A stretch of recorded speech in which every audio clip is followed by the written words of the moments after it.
Last time, I think the second time we've ever spoken, the second space you joined, we were talking about the US Twitter files.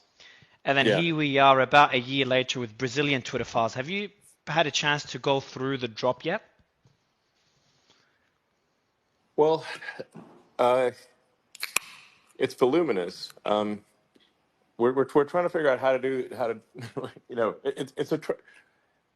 it's a treacherous path here. You know the we're trying to do this in such a way that does not endanger the ex-employees in Brazil, because they have been threatened with arrest. So it's we don't want to put them in danger. So we're trying to figure out a way to just make sure they're safe before we do anything. But I think there are some pretty serious concerns here, because really the people that were elected, the Senate and Parliament, really should have a lot more authority than they do. Like the things don't work the way in Brazil. They don't work the way they work in say the U.S. So our concern at X is that, like, we're being asked to do things that are illegal by the judiciary, which seems very like bizarre.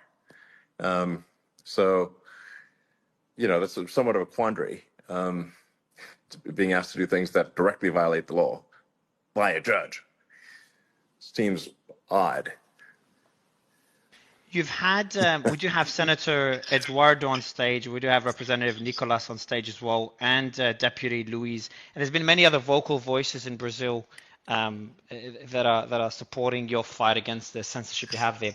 So just to be clear on the line drawn, I know you made a tweet clarifying this. Essentially, what differentiates Brazil from other forms of censorship you face is there, and how you determine when to fight, a government or any three-letter agency when it comes to censorship, is when their request breaks the law. And this is a difference, the clear Correct. difference that you have in Brazil. Yeah. We're being asked to suspend accounts and filter content, that and also to not say anything about it. So to pretend that the suspension and the content blocking, like regional blocking, is due to our terms of service, when in fact it is not. It is an order from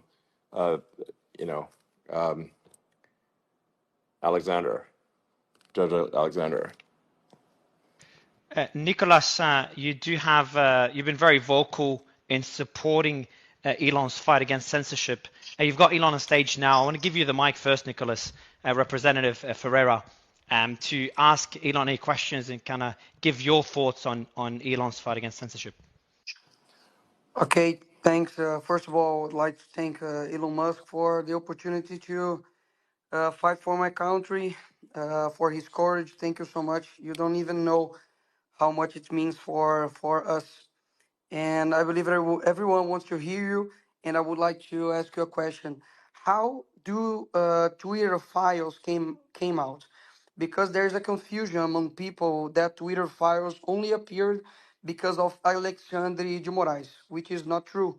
It starts after the presidential elections in the Biden government when you unleash the files of Twitter. Can you Yeah. explain that for us, please? Well, I'm not sure I fully understand the question, but there has been a lot of government intervention in Twitter, and like basically government spying and censorship in the U.S. and elsewhere, and nobody even knew about it. So when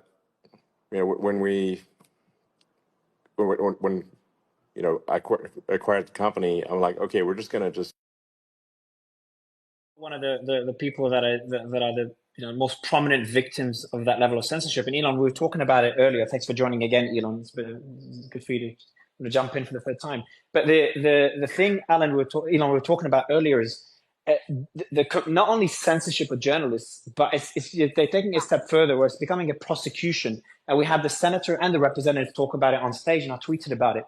And that's journalists' bank accounts being frozen. Allan, I'd love you to share that with Ellon, get Ellon's thoughts on it, to kind of show the Go level ahead. of censorship. Allan, no, the mic is yours. Can you tell Ellon what level of censorship you journalists are facing in Brazil? Sure, definitely. First of all, thank you so much for the opportunity to have an account on Twitter, on X right now, because I was facing a very strong fight during 3.5 years without seeing my family. My company, Terça Livre, needed to move to United States to keep doing journalism. It's a small business that I started for independent journalism in Brazil.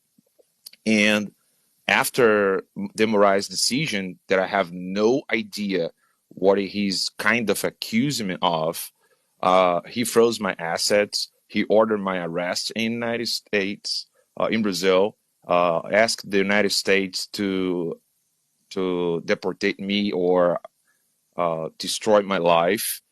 And I couldn't make account on every platform in Brazil.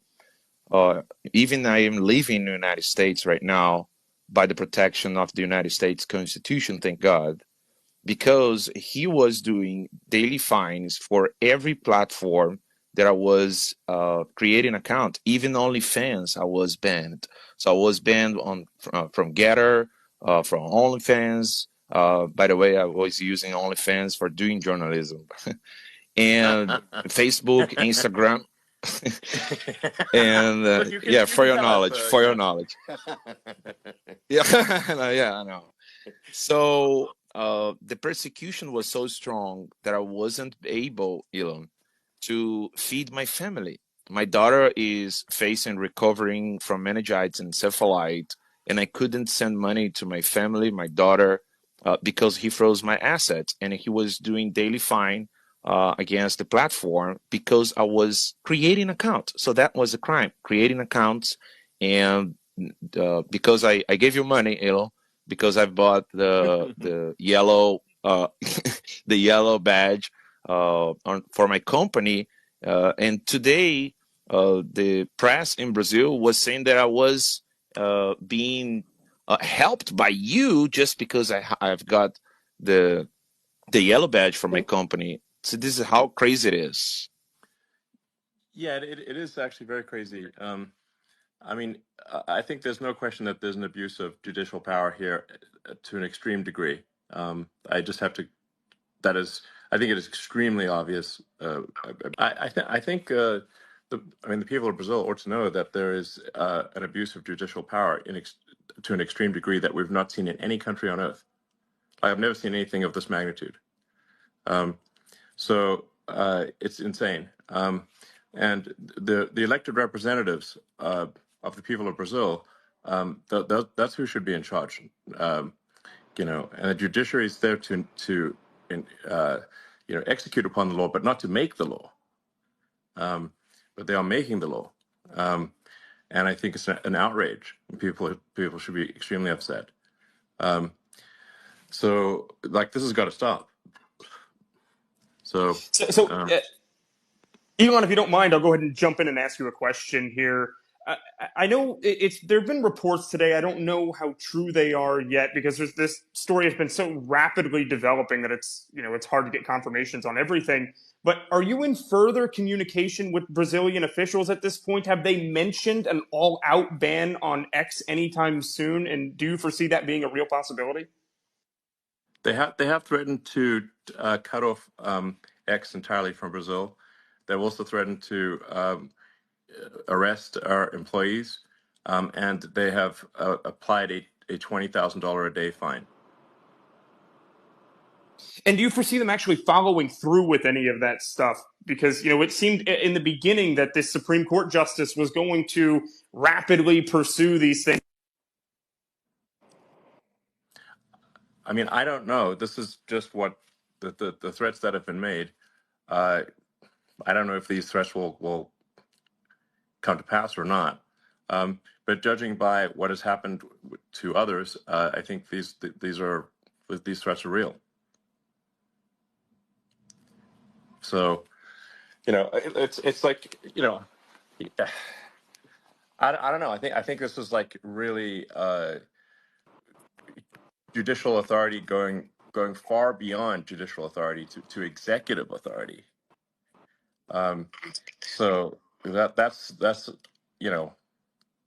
I just think it's just totally, absolutely improper. I mean, the law is violating the law. It's crazy.